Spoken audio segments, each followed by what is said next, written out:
안녕하십니까. 임상심리사 2급 실기 기출문제 풀이 시작합니다. 이번 시간에는 2015년도의 1회차에 해당되는 심리검사 문제입니다.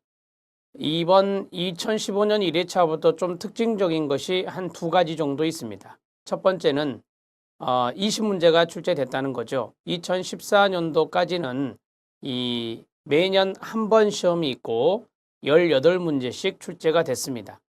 근데 2015년부터서는 두 번에 걸쳐서 시험이 있습니다. 상반기 한 번, 하반기 한 번 이렇게 생각하시면 되겠고, 그 다음에 20문제가 출제됐습니다. 두 문제가 더 늘어났다라고 말씀드릴 수 있습니다. 두 번째 바뀐 점은 뭐냐? 2014년도까지는 이 문제에서 3가지를 기술하시오, 5가지를 기술하시오 할 때 빈 공간이 있었는데, 이번 시험부터서는 앞에 동그라미를 쳐줬다는 겁니다. 자, 예를 들어서 이런 식으로 동그라미가 앞에 있다라고 하는 거죠. 하나 더 보겠습니다.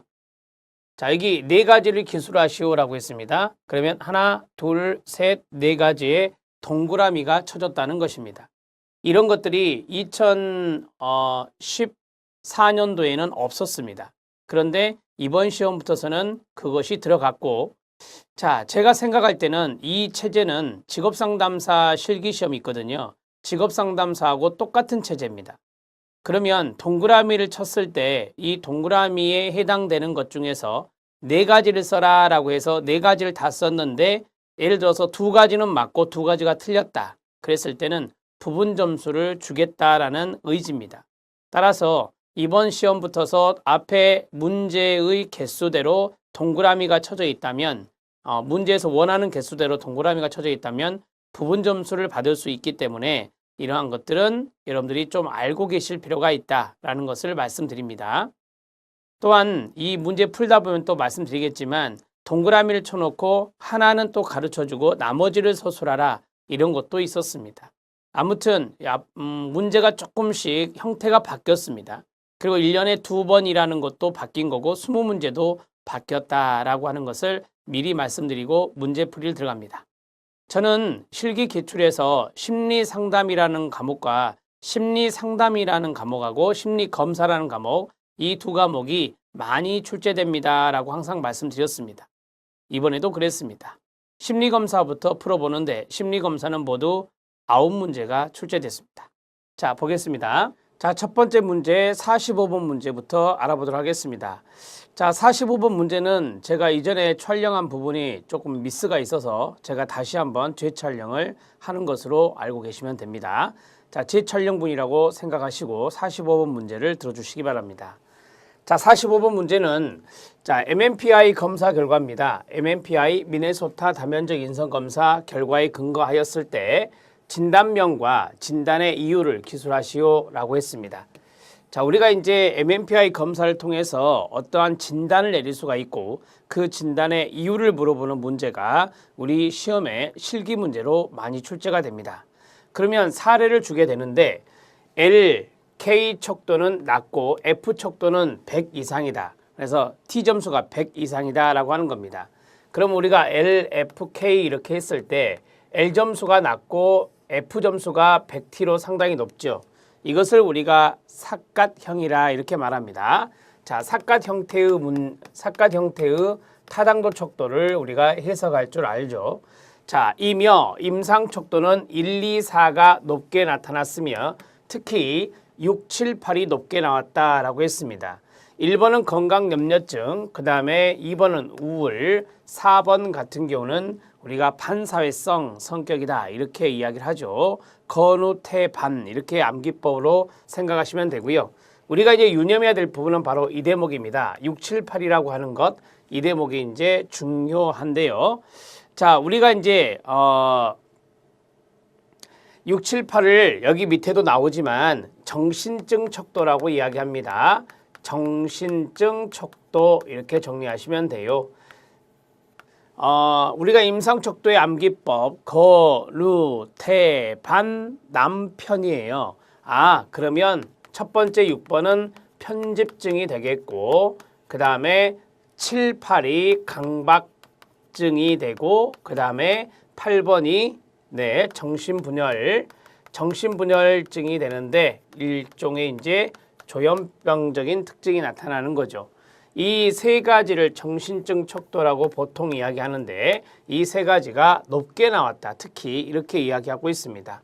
자, 사례를 줬는데 타당도 척도는 사각형의 형태이고 그 다음에 임상 척도 같은 경우는 특히 정신증 척도가 높게 나타났다. 이렇게 이야기하고 있습니다.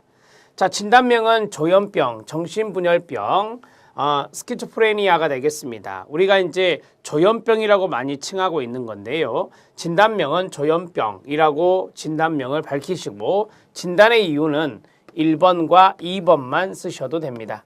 진단의 이유를 뭐 2가지로 쓰시오, 3가지를 쓰시오 그렇게 나온 것은 거의 없고요. 그냥 진단의 이유를 쓰시오라고 이야기하는 문제들이 더 많았습니다.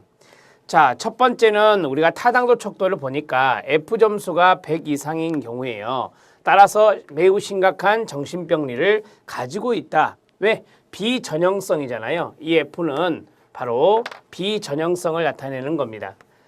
일반적인 사람보다 다른 반응을 나타냈다. 이렇게 말해요. 그래서 우리가 이것을 비전형성 척도다. 이렇게 정리하고 있습니다. 자, 비전형성 척도에 해당되는 여기 사각형의 경우는 심각한 정신병리를 가지고 있다라고 해석할 수 있기 때문에 첫 번째 이유가 됩니다.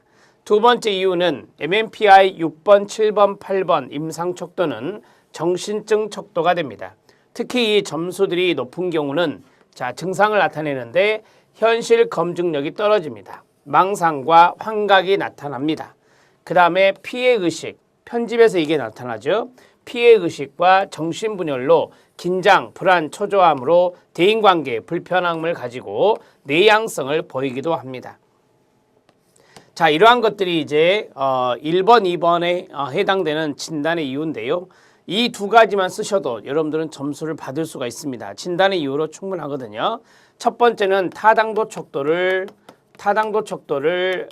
해석을 했고 두 번째는 임상 척도, 즉 여기 있는 정신증 척도에 대해서 해석을 했습니다. 이 2가지의 이유를 들면은 45번 문제는 끝나게 됩니다. 자, MMPI 6번, 7번, 8번 임상 척도의 증상까지 잘 써주시면 되는데 현실 검증력이 떨어진다. 첫 번째, 망상과 환각 이런 것들을 우리 기태증이라고 하죠. 이런 것들이 나타나고 그 다음에 피해의식, 편집에서 이게 들어갈 수 있습니다. 정신분열 척도가 높다라고 했잖아요. 긴장, 불안, 초조 이러한 것들로 인해서 대인관계 불편함이나 내향성, 대인관계의 불편함이니까 내향성과 연관성이 있겠습니다. 자, 이렇게 해서 한 4가지 정도의 증상으로 여러분들이 쭉 써주시면 될 것 같습니다. 자, 이제 45번의 답은 해결했습니다. 이 정도 정리하시면 되고요. 자, 뒤에 있는 내용은 제가 참고적으로 읽을 거리로 제공한 건데요. 자, 여기에서 사례에서는 뭐 9번이라든지 5번 척도를 말하지 않았지만 여기를 3번이라 하지 마시고요. 교재 3번이라 돼 있는데 참고라고 쓰세요. 참고 자료로 드린 겁니다. 자, 9번 척도가 낮은 경우입니다. 9번은 우리가 이제 1, 2, 3, 4, 5, 6, 7, 8, 9, 0 그러잖아요. 여기 경조증이죠.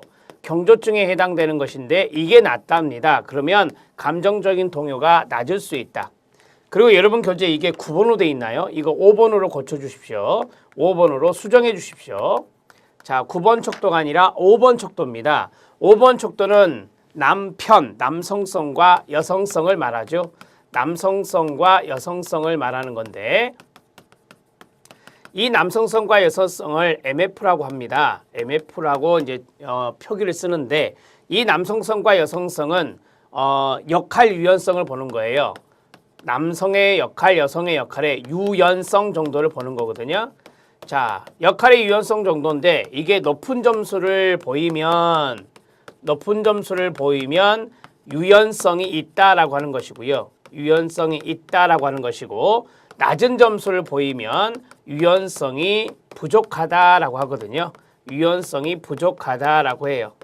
따라서 유연성이 많이 있으면 적응할 수 있겠지만 유연성이 부족하면 상당히 수동적이 됩니다. 수동적이면서 그 다음에 순종적이면서 그 다음에 부적응적일 수 있다. 이렇게 정리하시면 되겠습니다. 자, 점수가 높고 낮은 것에 대해서 말씀을 드렸는데요. 자, 5번 척도가 낮답니다. 낮은 경우에는 성역할 유연성이 낮을 수 있다라고 이제 제시해 드렸습니다.